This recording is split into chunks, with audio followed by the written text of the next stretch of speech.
So imagine this. The year is 1790. Europeans have already come to Canada and they're well on their way to migrating to Ontario. With them, they're bringing some of their sharpest axes and saws because they are going to start a giant project. A project that's going to take 50, if not 100 years in certain areas. This project that I'm talking to you about is the mass clear cutting of the province that I am currently standing in, Ontario. Why this is actually really significant is because a lot of people, a lot of young people especially, don't really realize whatever happened to the natural environment of this beautiful landscape, or what was once a beautiful landscape. A lot of times when people walk through forests today, they can't really see and they can't understand the fact that man has come in there to disturb it at one point. These trees over my shoulder are about 120, 130 years old, and they've had some time to rebound, but they would be nothing compared to the trees that would have been here originally. Another fun fact, there's a tree right over here called an eastern white pine, and these trees grow like columns. They're a coniferous tree, that's it right over there, and they basically fuel the entire lumber industry for the first 100 years of this province's economy. And why this all connects back to ethics and sustainability is it relates to a book I was reading recently, and a book we were discussing in ethics class. This book is called The Progress of History, and it talks about these things called progress traps.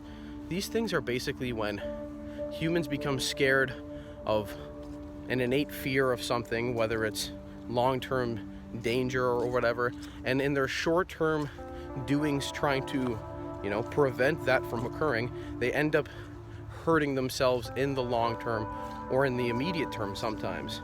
And this is an example of that. We came to this province, a lot of times back then, people didn't look at nature and forestry like we do now. People look at it now through rose-colored lenses. And back in the day, people were actually afraid of forests because it was more of a point of survival when these pioneers were living here. So they wanted to live in fields. They wanted to be as far away from the forest as possible because the forest represented something wild.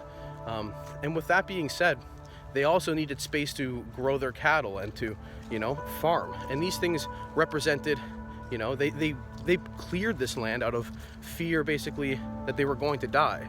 And with that being said, you could see how effective they were over the entire extent of this process because they cleared it, and very, very seldomly did they miss spots. And ultimately, they learned their lesson. If any of you have learned anything about history, in 1954, we had a large-scale hurricane or flooding across southern Ontario. This was actually called Hurricane Hazel, and we learned our lesson hard here. Prior to the clear cutting, Ontario had lots of natural water systems that were lined with forestry and lined with forest, and these roots are essential to keeping soil, basically giving soil its structure. And in 1954, we had extensive downpours, and because all the soil had no trees to support it, we had massive, essentially mudslides everywhere. And since 1954, Ontario has actively restored a lot of its conservation lands in valleys and lowlands where water would be pooling exclusively because of this. And this is one example how humans have entered a progress trap, not necessarily because we created the means of cutting down trees, but because we created the means of crossing borders. So we already learned our lesson in Europe. We did not apply that lesson when we came to Ontario, and we continued to basically cut. And now we have, in my opinion, officially learned our lesson, and we don't see as much clear cutting in places like Madagascar, which still need to be developed. And that's how it ultimately connects back to ethics and sustainability, and I hope you all enjoyed this chat.